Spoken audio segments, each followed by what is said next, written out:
Hello दोस्तों, कैसे हैं आप सब। आशा करता हूं कि आप सब अच्छे होंगे।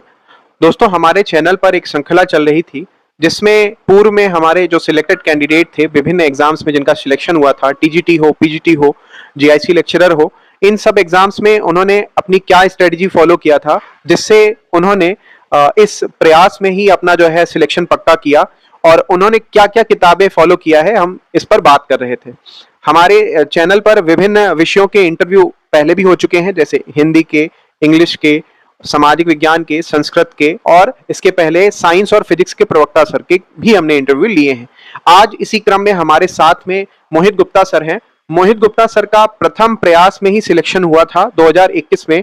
सर टीजीटी साइंस के पद पर कार्यरत हैं और सर का जो है प्रथम प्रयास में ही सिलेक्शन हुआ, बिना किसी कोचिंग के और बिना जो है किसी हम बहुत बार डाउट में रहते हैं कि किस प्रकार से हम ऑनलाइन कोर्स ले लें कहीं से या किस प्रकार से अपनी स्ट्रेटजी रखें। सर को ऐसा कोई भी अनुभव नहीं था, कोई भी गाइडेंस नहीं था। कोविड के टाइम पर सर ने तैयारी चालू किया और अपना प्रथम प्रयास में ही अपने चयन को पक्का किया। इसी क्रम में आज हम मोहित गुप्ता सर से बात कर रहे हैं, तो मोहित गुप्ता सर से ही जानते हैं कि क्या उनकी स्ट्रेटजी थी, किस प्रकार से उन्होंने एग्जाम को क्रैक किया और क्या क्या किताबें उन्होंने फॉलो किया। तो मोहित गुप्ता सर, किस प्रकार से आपकी स्ट्रेटजी थी, आप पहले अपना एक छोटा सा परिचय दीजिएगा और फिर इसके बाद में शुरू करते हैं वीडियो को। धन्यवाद विवेक सर, आपने अपने इस चैनल पर आने का मौका दिया और साथ ही अनुभव भी शेयर करने का मौका दिया। जैसा कि मैं अपने बारे में बताना चाहूँगा, मैं टीजीटी साइंस में 2021 में चयनित हुआ था और मेरा जनपद आगरा में पोस्टिंग है। और किसी भी एग्ज़ाम में आपको अगर बैठना है, एग्ज़ाम देना है, तो उसके लिए सबसे पहले आपका सिलेबस को कंप्लीट करना एक अच्छे प्रतियोगी का दायित्व होता है। अगर आप सिलेबस को टाइम रहते हुए कंप्लीट करते हैं और 2 to 3 टाइम उसका रिवीजन कर लेते हैं, तो आपका एक जो कॉन्फिडेंस है लगभग अच्छा हो जाता है। साथ ही मैं अपने अनुभव में कुछ अनुभव शेयर करूंगा अपने इस वीडियो के माध्यम से कि अभी तक मैंने जितनी भी सफलताएं पाई हैं, मैंने अभी तक 3 सफलताएं पाई हैं। मतलब 2 तो जॉब से पहले थी और इसके बाद जॉब ये तीसरी है।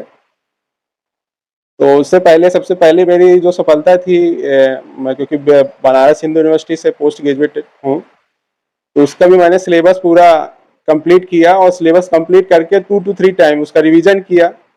और वैसे ही मेरा बहुत अच्छा एग्जाम गया था। जब एग्जामिनेशन हॉल से मैं निकला तो कुछ जो फ्रेंड्स से मैंने पूछा, 120 क्वेश्चन का था पेपर, उससे मैंने 111 क्वेश्चन कर दिया। इतना कॉन्फिडेंस लेवल हाई था कि 111 क्वेश्चन कर दिया और एट लास्ट 111 में बचते बचते 85 क्वेश्चन सही रहे।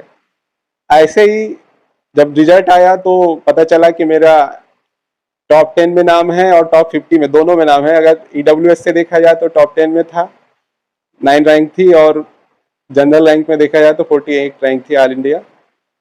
इसी तरीके से मैंने आईआईटी जैम में भी किया, उसका भी सिलेबस पूरा कंप्लीट किया और उसमें भी मुझे ऑल इंडिया रैंक 834 थी और साथ ही मुझे आईआईटी तिरुपति मिली। एट लास्ट कोविड था तो जिससे मैंने नहीं लिया और मैंने प्रेफर किया बनारस हिंदू यूनिवर्सिटी को। फिर जैसे ही मेरा बीएड कंप्लीट हुआ 2020 में, पोस्ट ग्रेजुएट के लिए मैंने फर्स्ट ईयर में ही था, तो टीजीटी का ये एग्ज़ाम का नोटिफिकेशन आया, फॉर्म भरा मार्च में, और एट लास्ट मुझे शायद 26 जून को नोटिस आई थी कि एग्ज़ाम आपके अगस्त में होंगे। 7 अगस्त 8 अगस्त को 2 डेटें आई थी और 40 दिन का समय था। और इन दिनों में इतना ज़्यादा प्रेशर था कि मेरे सेमेस्टर एग्ज़ाम भी चल रहे थे कि सेमेस्टर एग्ज़ाम को भी देना है, तो उनका भी प्रेशर था और साथ ही टीजीटी साइंस का भी देना है। तो ऐसी कोई प्लानिंग नहीं थी कि बिल्कुल फोकस प्लानिंग थी कि नहीं मुझे टीजीटी साइंस का क्रैक करके और अच्छी तरह रैंक लाना है। बस ये था कि एक एज एक सिलेक्शन पा ले, इसके लायक अभी पढ़ना है। तो कैसे करना है, तो मैं बेसिकली केमिस्ट्री में तो मेरा कमांडिंग थी, क्योंकि जो साइंस सब्जेक्ट होता है उसमें 2 विषय रहते हैं। 2 विषयों में से अगर किसी भी एक विषय में अच्छा आपका टच है और अच्छी तरीके से कमांडिंग है, तो ये मैं मानता हूँ कि एक विषय के साथ साथ दूसरे विषय में अगर 50% भी आप कर लेते हैं तो आपका एग्जाम क्रैक हो जाएगा। और आप थोड़ी भी और मेहनत कर लेंगे तो आप टॉप 100 टॉप 50 में आराम से आ जाते हैं, क्योंकि साइंस एक ऐसा सब्जेक्ट है कि जिसमें आपको प्रीवियस ईयर कुछ ही मदद करेंगे, क्योंकि जो 2021 का पेपर हुआ था सर उसमें पूरे नए क्वेश्चन आए थे। सब लोग यही कह रहे थे कि प्रीवियस ईयर से एक या दो क्वेश्चन आया तो आया हो, नहीं तो ऑल टोटल नया क्वेश्चन पूरा पैटर्न था, पूरा बदला हुआ पैटर्न था। लेकिन ये था कि आप अगर प्रैक्टिस अच्छी करके जाते हैं, क्योंकि इसमें प्रैक्टिस का सबसे बड़ा रोल होता है। समय रहते अगर आप क्वेश्चन पूरे अटेम्प्ट कर ले रहे हैं तो ये मानिए कि आपका सिलेक्शन बहुत अच्छे से हो जाएगा। तो मेरी यही एक प्रायोरिटी रहती थी कि मैंने जब प्रैक्टिस सबसे अच्छी की थी, क्योंकि मैंने 15 दिनों का समय केवल प्रैक्टिस में लगाया था। उस समय पर ऑनलाइन भी कुछ खास नहीं था, एक दो प्लेटफॉर्म थे जैसे कि बीटेक रहता था उस समय पर, और टीचर्स एकेडमी, यही दो रहते थे जिन पे देखा भी था। तो मेरा कोई चॉइस नहीं हुआ, लेकिन एट लास्ट मुझे ये रहा कि ऑनलाइन भी देख ले, तो बीटेक को मैंने ज्वाइन किया था और उसमें टेस्ट सीरीज देते थे। और ऑफलाइन में किताबें आपको मार्केट में कई प्रोवाइड हो जाती है, जैसे शिल्पी प्रकाशन प्रीवियस ईयर के लिए बेस्ट बुक है, किसी भी सब्जेक्ट का ले लीजिए तो बेस्ट बुक रहती है प्रीवियस ईयर। उसको पूरा लगाया था, 2016 से लेकर के 2002 तक के थे उसमें। इसके बाद ऑनलाइन में हमने टेस्ट सीरीज दी, और ऑफलाइन में उस टाइम पर आ रही थी एक अग्रवाल एग्जाम कार्ड, तो उसको किया। तो मैं टाइम सेट करता था, 120 मिनट का क्वेश्चन पेपर होता है, तो 120 मिनट में 100 मिनट या 110 मिनट फिक्स कर करके मैं टेस्ट देता था।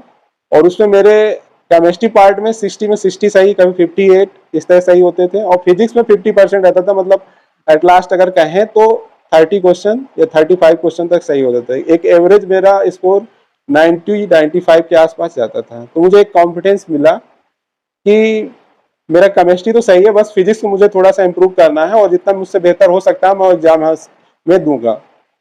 और हुआ भी ऐसा ही कि मैं जब एग्जाम भी दिया तो उसमें भी ऐसा ही रिजल्ट रहा कि 60 क्वेश्चन में मेरे 55 क्वेश्चन केमिस्ट्री के सही थे, और 30 क्वेश्चन मेरे फिजिक्स के सही थे, और उसी के उससे मेरा लगभग स्कोर 82-85 के आसपास पहुंच रहा था। लेकिन जब फाइनल आंसर किया तो उसमें भी 2-3 क्वेश्चन डिलीट कर दिए, तो एट लास्ट मैं बॉर्डर पे आ गया। लेकिन सिलेक्शन फाइनल मेरा हो गया, नहीं जनरल से हो पाया लेकिन ईडब्ल्यूएस में हुआ। तो कई बार ऐसा हो जाता है कि आप अगर जनरल फाइट कर रहे हैं, अगर आपके पास ईडब्ल्यूएस है या अन्य कैटेगरी में है, तो बॉर्डर में भी हो जाता है। तो ऐसा रहा, और तो कुछ नहीं। सर मैं ये जानना चाहता हूँ कि सर आपकी जो अभी आपने जैसे पीवाईक्यू के लिए आपने कहा कि शिल्पी प्रकाशन की ले सकते हैं पीवाईक्यू, और ऑनलाइन प्लेटफॉर्म में आपने टेस्ट सीरीज वगैरह ज्वाइन किया था। मैं ये जानना चाहता हूँ कि सर आपने जो किताबें आपने थ्योरी जो पढ़ी थी और क्वेश्चन लगाने के लिए आपने जो किताबें चुनी थी कि जिनसे आप क्वेश्चंस की प्रैक्टिस करते थे, जिन्होंने आपको एग्जाम्स में बहुत मदद किया, तो वो आप थोड़ा सा अगर बता पाते। हाँ, उसके लिए भी मैंने लिया हुआ था। यूथ कंपटीशन की बुक उस समय पर मार्केट में अवेलेबल थी। तो दो बुक्स साइंस के लिए आती हैं, पार्ट 1 पार्ट 2 करके। फर्स्ट पार्ट 1 में फिजिक्स की रहती है, उसमें पूरे DSSB, KVS, NVS और भी जितने TGT PGT के एग्जाम होते हैं उससे रिलेटेड सारे क्वेश्चन होते हैं टॉपिक वाइज। और वो एक अच्छी स्टडी मटेरियल है कि आपको एक आइडिया लग जाता है कि इस टॉपिक से कितना लो लेवल का क्वेश्चन बन सकता है और कितना अपर लेवल हाई लेवल का क्वेश्चन आ सकता है। तो एक आपको आइडिया हो जाता है कि इस टाइप का क्वेश्चन एग्जामिनेशन हॉल में पूछा जाएगा, ये पेपर में आएगा। और इसी प्रकार से केमिस्ट्री का भी आता, तो दो बुक आती हैं, वो सर आपको अभी पिक में देंगे। सर ये अभी हाल ही में अभी हमारा एग्जाम दिसंबर में TGT साइंस का लगा हुआ है, जिसकी अभी डेट संशय में है कि पेपर हो पाएगा कि नहीं हो पाएगा। लेकिन अभी हमारे सामने LTGIC का पेपर लगा ही हुआ है, उसकी डेट भी निश्चित हो चुकी है कि वो पेपर 6-7 दिसंबर में जो उसकी तारीख है वो होकर के रहेगा। तो सर अभी हमारे पास में 2 महीने का पूरा देखें तो अभी 2 महीने का टाइम है।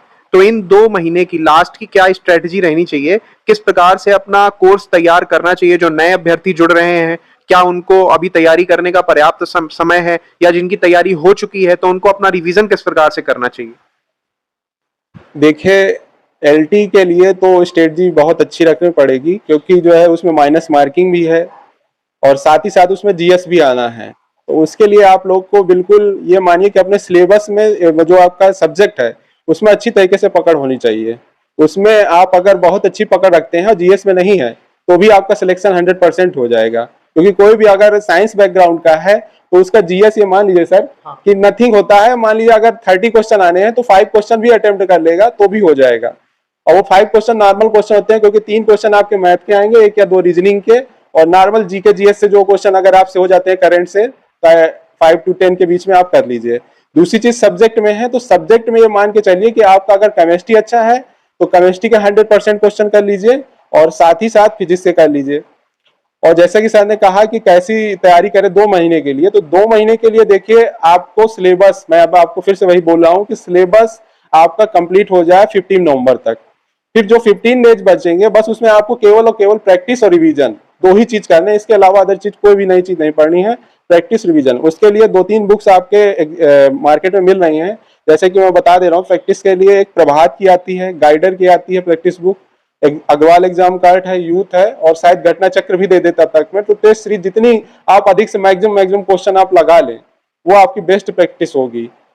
ठीक, धन्यवाद सर। मुझे लगता है कि अभी जितने भी साइंस के हमारे या फिर विभिन्न विषयों की तैयारी कर रहे होते हैं तो वो भी इस वीडियो से काफी उनको भी मदद मिल सकती है, क्योंकि स्ट्रेटजी सारे एग्जाम्स की लगभग एक ही होती है। अच्छा, अब ये जो है अभी एलटी का एग्जाम की डेट आ चुकी है, जीआईसी लेक्चरर की डेट अभी नहीं आई है। दिसंबर की डेट लगभग जो डेट थी वो रिजर्व हो चुकी है, और अब दिसंबर में अगर डेट आती है तो दिसंबर में, नहीं तो फिर ये आप मान करके चलिए कि जो जनवरी में या फरवरी में जो एग्जाम की डेट बचेगी 15 फरवरी के पहले तक, तो शायद जीआईसी लेक्चरर का पेपर तब तक हो पाए। और अगर तब पेपर नहीं हो पाता है तो आपकी डेट काफी आगे पोस्टपोन हो सकती है। तो अभी फिलहाल के लिए हमें अपने सब्जेक्ट की जो एलटीजीआईसी की है उसकी तैयारी पूरी रखनी चाहिए, जिसके लिए हमें पहले प्री और फिर इसके बाद में मेंस एग्जाम देना है। दोस्तों, आशा करता हूं कि वीडियो आपको पसंद आया होगा, तो चैनल को सब्सक्राइब करिएगा, वीडियो को लाइक करिएगा, और आपको अगर कोई भी इससे संबंधित कोई भी समस्याएं होती हैं तो आप कमेंट बॉक्स में आप उन्हें लिख सकते हैं, जिनका जवाब हम बखूबी अपने चैनल के माध्यम से देने की कोशिश करेंगे। धन्यवाद।